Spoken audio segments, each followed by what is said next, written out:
베테랑 변호사의 법률 팁 All About 법 함께 하는데요. 오늘은 자수에 대한 이야기 해보려고 합니다. 사실 뭐 드라마나 영화에서 자수라는 얘기 자주 등장하잖아요. 네. 그리고 이와 유사하게 뭐 자복이라는 말도 있는데 일단 자수와 자복 설명 부탁드릴게요. 네. 자수라는 것부터 먼저 설명을 드리면요. 자수는 범인이 자발적으로 자신의 범죄 사실을 수사기관에 고하고 처분을 구하는 의사표시를 말합니다. 그래서 영화 같은 데서 보통 보면 뭐 주인공이 자수하면 선처받을 수 있어 이런 대사들이 많이 나오기도 하죠.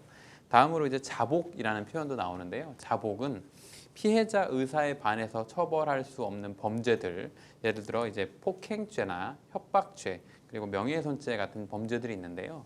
그 범죄들에서 피해자한테 자신의 범죄 사실을 고백하는 것을 자복이라고 합니다. 그래서 자수나 자복의 주체는 범인 자신이지만 신고나 고지하는 것은 제3자를 통해서도 할 수 있습니다. 그래서 자수, 자복은 범죄 사실이 밝혀지기 전이나 후에도 할 수 있지만 성질상으로는 기소돼서 이제 뭐 재판 형사 절차가 진행되기 전에 가능하다고 보고 있습니다. 그렇군요, 변호사님. 그렇다면은 네. 자백도 있잖아요. 네. 자백이라는 거는 자수나 자복과는 좀 다른 의미일지 언뜻 생각하면 비슷한 내용 아닐까 싶기도 하거든요. 네. 그 자수는 자발적으로 하는 거라서 수사기관 조사에 응해서 실은 내가 한 게 맞다라고 하는 범죄 사실을 진술하는 걸 이제 자백이라고 하고요.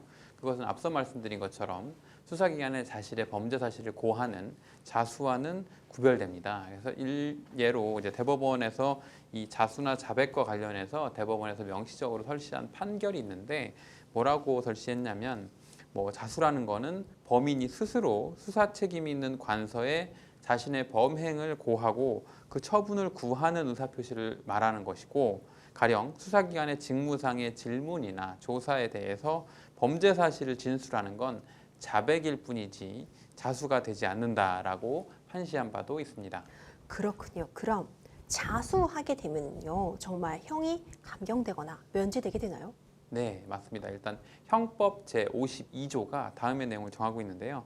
제목은 이제 앞서 제가 설명드렸던 자수, 자복이라고 되어 있는데, 죄를 지은 후 수사기관에 자수한 경우에는 형을 감경하거나 면제할 수 있다고 하고 있고, 이 항에서는 뭐 피해자 의사에 반해서 처벌할 수 없는 범죄에서 자복할 때에도 감경하거나 면제할 수 있다라고 법문을 정하고 있고요.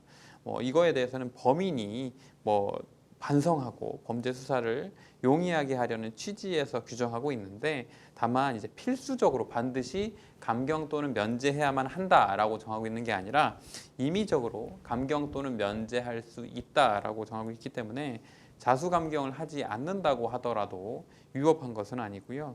또 범죄 사실이 여러 가지들이 있는데 그 중에 일부에 대해서만 자수를 했다, 이 경우에는 자수한 그 부분의 범죄 사실에 대해서만 자수 효력이 있다라고 해석하고 있습니다. 또 마지막으로 이제 피고인이 자수해서 자수의 효력이 발생했다면 그 후에 검찰이나 법정에서 실은 내가 그런 걸 범하지 않았다라고 일부를 부인한다고 하더라도 이미 발생된 자수의 효력은 소멸하지 않는다고 보고 있습니다. 그렇군요. 지금까지 베테랑 변호사의 법률 팁 All About 법 함께 했습니다.